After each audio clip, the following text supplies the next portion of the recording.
Mchungu, kwanza heshima yako bwana. Heshima yangu na ile yuko ndani. Heshima yako na naona hapo mkutano mkuu. Hongera pia kwa vazi ambalo ni la chama, umependeza vizuri. Hakika unaonekana kabisa kada ameamua kuingia mwenyewe vitani. Moja ya vitu ambavyo vimezunduliwa leo hapa katika mkutano mkuu ni pamoja na ilani ya chama.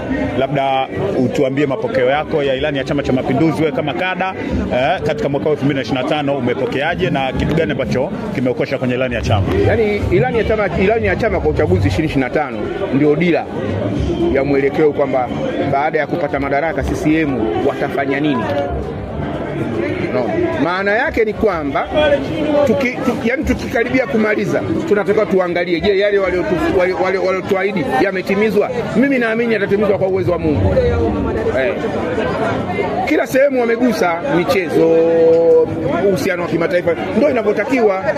Na ile ndio ukisikia ilani ya uchaguzi ndio ile. So ilani anayokuwa nayo mtu nyumbani kwake na akili yake, hapana.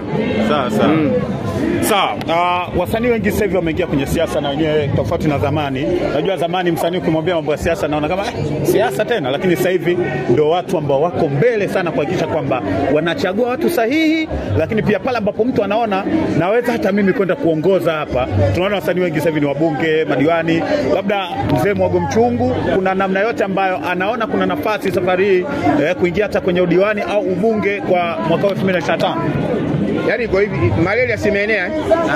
Wewe unapenda kuua malaria? Hapana. Mimi nachelea kuingia kwenye uongozi. Nachelewa kwenye uongozi kwa sababu naamini huenda ikawa sijajipanga kikamilifu. Ila nikijipanga kamilifu nitawaambia watu kama naingia kwenye uchaguzi. Ukijipanga kikamilifu, lakini manake sio mwaka huu. Na siwezi kusema siri yangu. Mchakato ujao haulengwi jiwe. Mchakato ujao haulengwi jiwe. Haulengwi jiwe. Kwa lolote linaweza likatokea. Mwenyezi Mungu akijalia. Lakini wasanii kuwa mbele sana kwenye siasa hii kwa kunaweza kuzungumzia. Ndio kawaida. Msanii binadamu kama binadamu mwinginewe. Ana utashi, ana kila kitu, basi hivyo.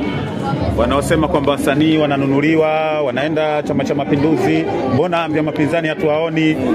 Wewe kama mtu mzima, lakini pia msanii mkongwe, lakini pia Mtanzania pia ambaye unaweza kutoa maoni hii, wewe unazungumzia? Labda sijui kama kuna duka la wasanii, sijajua bado.